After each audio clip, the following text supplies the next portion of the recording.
กินหอยเลยกินหอยนางรมนี่ตัวใหญ่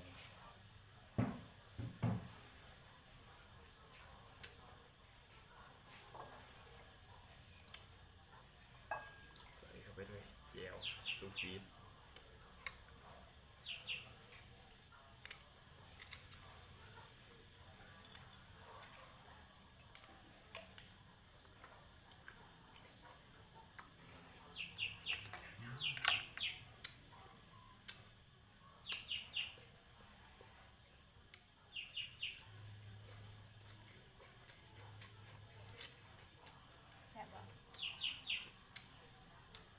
เรียบร้อย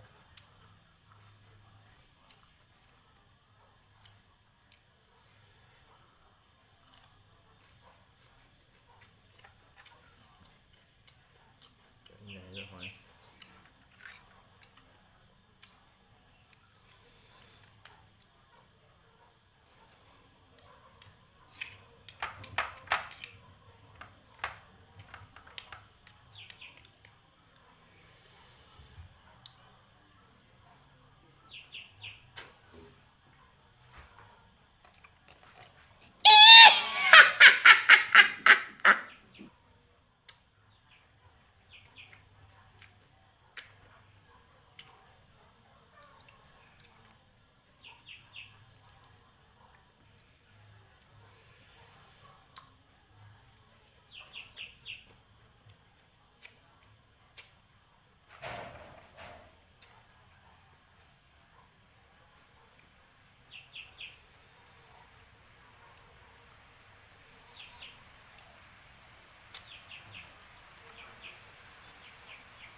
ยังมีว่ายืนอะไร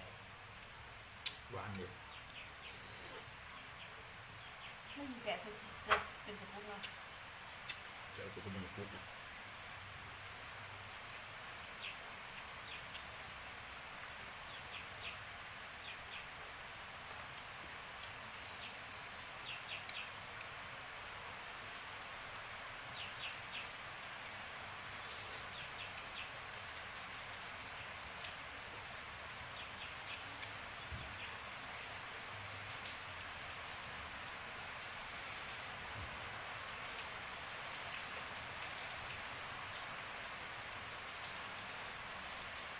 เต็มดวงเลย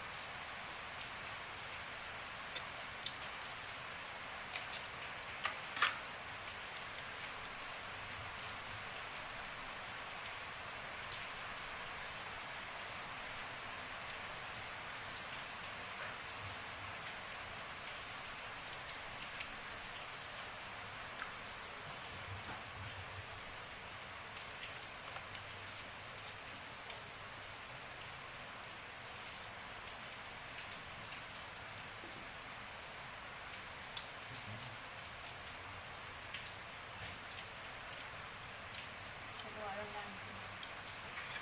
เราสาขึ้นไปเลยถูกเลยมันมากบอกรสชาติที่หอยกีเลย